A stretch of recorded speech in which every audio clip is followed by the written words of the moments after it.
Well, going by Christian tradition, the first Sunday of every year is marked with lots of celebrations. But with the restrictions from COVID-19, how did worship centers host their members in Lagos? Wilson Omoni has this report. Unlike the initial sign that it will no longer be service as usual, as was the case during the restrictions placed on public gatherings at the crossover services, for the first Sunday, there seems to be no restrictions. Christian faithful came out in their large numbers. You will pursue and recover all in Jesus' name. Enforcing adequate social distancing during the service may not have caught the fancy of the people.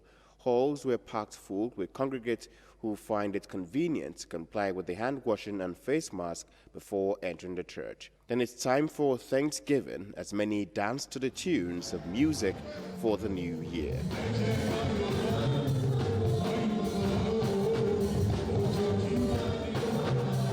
To start with, we actually had a good race in 2020. It was a bit on the hard side, but then we're into 2021 now. We're full of joy, at least for God sparing our lives. We're thanking Him for every way possible that He has actually been with every member of this church, and we're praising Him also. Today is the first Sunday service, and if I would tell you, it's quite overwhelming. Even the pastors and other church leaders testify to a very different experience. A lot of things we couldn't do last year. Nobody saw it coming. Nobody saw the lockdown coming. Nobody knew that was going to happen.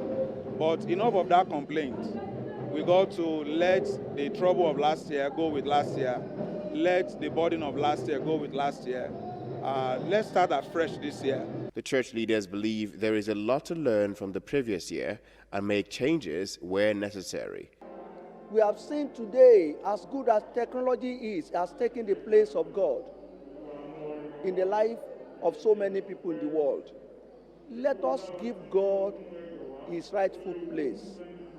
Let us follow the path of righteousness, because that's the only way the nation can be exalted. For Lagosians, I will personally plead that people should please obey traffic laws. It's getting out of hand. The governor cannot leave his office to direct traffic for us. It's so obvious that today, even people disobey traffic managers. My advice for every living soul is to get closer to God.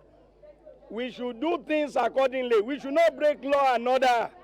We should cooperate with the government so that we can move the nation forward. Choosing between the luxury of freely socializing and the need to curtail the fast-spreading pandemic is the price that all Nigerians must work to pay. Wilson Omoni, Silverbird News 24, Lagos.